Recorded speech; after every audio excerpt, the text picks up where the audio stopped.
Hello friends, आज अपन पढ़ने जा रहे हैं क्लास 10 का सिविक्स का चैप्टर नंबर 2 है, जिसका नाम है फेडरलिज्म। हमारा आज का टॉपिक है फीचर्स ऑफ फेडरल गवर्नमेंट। चलिए स्टार्ट करते हैं। टॉपिक है फीचर्स ऑफ फेडरल गवर्नमेंट, मतलब फेडरल गवर्नमेंट की क्या क्या खूबियां हैं। तो पहला फीचर है हमारा, देयर आर टू और मोर लेवल ऑफ गवर्नमेंट। मतलब फेडरल गवर्नमेंट में दो या दो से अधिक लेवल पर गवर्नमेंट हो सकती है, जैसे सेंट्रल लेवल, स्टेट लेवल और लोकल लेवल। अब दूसरा पॉइंट है हमारा, different level of government govern the same citizen but each level of government its own jurisdiction. मतलब गवर्नमेंट के डिफरेंट लेवल सेम सिटीजन को गवर्न करते हैं और उसके जुरिडिक्शन मतलब एरिया ऑफ कंट्रोल डिफरेंट होता है।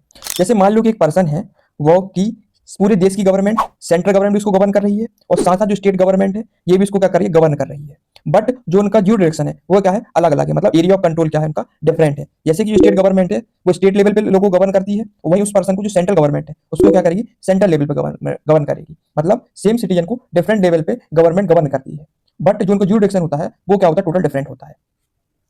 अब हमारा थर्ड फीचर है, the due direction of the required level of government are specified in the constitution. मतलब किसी भी लेवल ऑफ गवर्नमेंट के पास कितनी पावर है और उसके पास क्या क्या काम है और उसका कितना जुरिडिक्शन है, ये सब क्या होता है, क्लियर मेंशन होता है कॉन्स्टिट्यूशन में के अंदर। और हर एक लेवल को कॉन्स्टिट्यूशन के हिसाब से ही वर्क करना पड़ता है।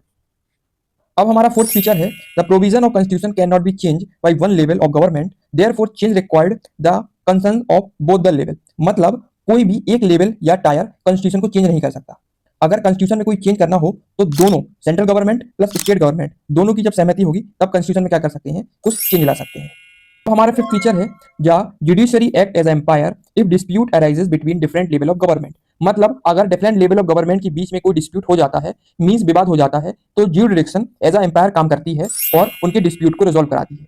अब हमारा सिक्स फीचर है, source of revenue for each level of government are clear specified to ensure its financial autonomy. Means मतलब हम जानते हैं कि जो गवर्नमेंट है उसको चलाने के लिए पैसे की जरूरत होती है, इसलिए हर एक लेवल के लिए source of revenue clear specified किया गया है। मतलब सेंट्रल गवर्नमेंट के पास पैसा कहाँ से आएगा और स्टेट गवर्नमेंट का पैसा कहाँ से आएगा, यह पहले से ही फिक्स किया जाता है। अब बात करते हैं सेवन फीचर की। फेडरल सिस्टम हैज टू और ड्यूअल ऑब्जेक्टिव। मतलब फेडरल सिस्टम के दो ऑब्जेक्टिव है। फर्स्ट ऑब्जेक्टिव है कि accommodation of regional diversity, means regional diversity बनी रहे और लोग अपने कल्चर को फॉलो करते रहें। और दूसरा है safe guard and promoting unity of the country.